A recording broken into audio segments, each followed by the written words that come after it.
dispatch. We might have some technical difficulties, so we're gonna start again. Okay, we're back up. Thank you, Ian, our fearless camera operator. So welcome to this week's Climate Dispatch. We are really excited to be joined today by Lieutenant Governor David Zuckerman, who, as you all know, has been a longtime climate champion for decades. And so we're really thrilled to hear what he has to say, what he's been working on, and some great perspectives of how you all can continue to push for real meaningful climate action. I'll give a quick update on what's been happening at the State House. So just busy week. Yeah, there's been a lot going on. As you may or may not know, we're getting to that point in the session. We've got one more week of legislative business before a bill has to either have passed through the Senate or the House, or else it is dead for the year. And so a lot of scrambling to get our important priority bills over the finish line. Last week, we were really excited to see the Global Warming Solutions Act, the bill that makes our climate pollution goals into requirements. So state government will be authorized, given the responsibility and given the means, to convene a climate council to come up with a plan and then implement that plan. So we actually will get on track and hit our climate targets, which is an incredibly important framework for all the really critical work we need to do, transportation, heating, and everything. So we're really excited to see that strong 105 votes in favor. It gives us some great momentum to head into the Senate. And tripartisan, I believe. Tripartisan, Yep. which was fabulous. And so that bill will be then taken up by the Senate after crossover, so in mid-March. There's two bills that the Senate are working on right now in Senate Finance. One is a renewable energy standard, so saying 100% of our electricity should be coming from clean, renewable energy by 2030. There's a lot of consensus around that big goal, and right now there's a lot of conversation about how much of that renewable energy should we have the responsibility for building right here in Vermont. So the bill currently doubles the requirement, which would be 20% of that electricity. So we're trying to make sure that we're doing our part, building renewables, putting people to work doing that. Another bill that's been on our priority list is modernizing, updating our energy efficiency utilities, so we can put all of that good expertise they've developed on driving down electricity usage into helping more people access clean transportation and heating solutions. So there's a pilot program right now that's moving, that's also being looked at in Senate Finance.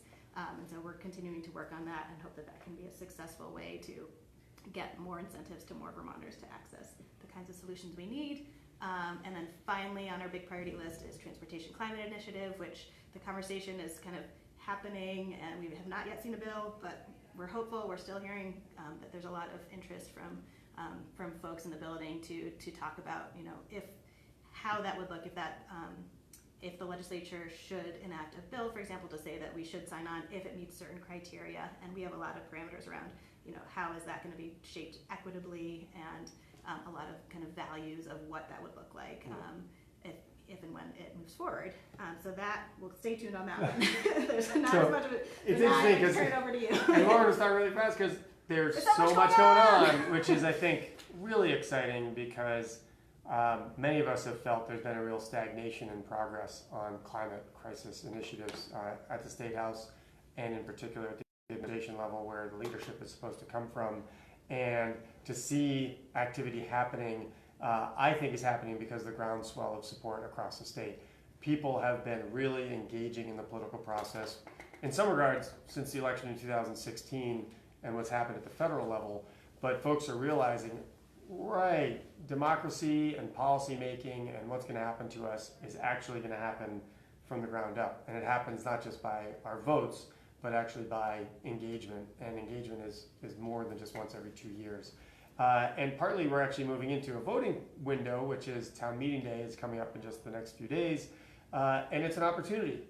As a citizen who maybe cares about these issues, you can ask not just your policymakers over this next week when the legislature's on break and policymakers are sometimes at home, sometimes they're at the polling place during the day to say hello, say, what's happening with the climate bills? And you could reference any of the bills that Lauren brought up and others that you've heard about through emails and everything else.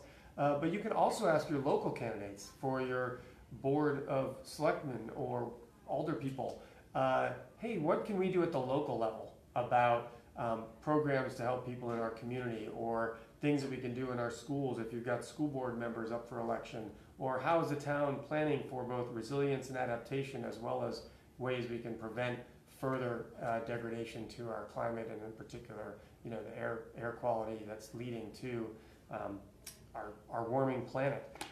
So you have that opportunity to have those conversations, and what I would urge, and it's something I've been doing all over the state, whether it's this issue or whatever issue people care about, if you talk to someone and you tell them what to do, just like your own family, it doesn't usually go over so well, but if you ask folks who are in elected office, what's happening in Montpelier on this issue? What are you doing about climate and climate action? And that actually requires them to either have an answer or go talk to their colleagues who are on the respective committee that matters, or go talk to leadership and say, what exactly are we doing? I have a constituent that cares and I have to get back to them. When you ask a question, you actually produce far more of a result here in the building, because as a legislator, if you have a colleague that comes up to you and says, what are we doing about this? You're suddenly impacted. You say, oh, 3 of my fellow legislators have said to me, what are we doing about this? That starts to generate the momentum in the building to make sure something is going to get done and get completed. So I would urge that kind of engagement with your local legislators, with your local candidates for office for town meeting day, as you're approaching the polls to then go vote. I would love to just say that a couple little facts out there. There's another bill, the Green New Deal bill, introduced by Senator Anthony Polina and 13 other senators. It's a bill that would put a marginal tax rate on the wealthiest 5% of Vermonters, those I think making over $200,000 a year. The tax rate would generate about $30 million a year to make these investments, whether it's weatherization, whether it's solar panel installation, whether it's alternative transportation opportunities for Vermonters to get to work. All of these things are investments that are actually save Vermonters money and have a positive impact on the climate crisis.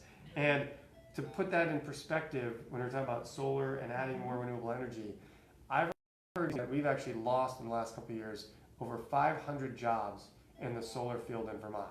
Now, those jobs often are better paying, but some are $15 an hour. Just the math, at $15 an hour for 500 jobs is $15 million of payroll that has disappeared in the last 2 years in Vermont. Think about that. We want to have jobs in Vermont. We want to attract people who are our age, family age folks, younger folks to Vermont. We're not going to do that if we're cutting the kinds of jobs that those folks are interested in. So this is climate policy. It's also economic development policy. It's community building policy. It's saving money for working class Vermonters policy. These things all together are why we need to pass these climate solution bills. And I hope you'll take your part over this next week to take advantage of talking to your legislators about it. Thank you so much. And again, we always like to wrap these up with a call to action. I think the call to action is what the Lieutenant Governor has just laid out.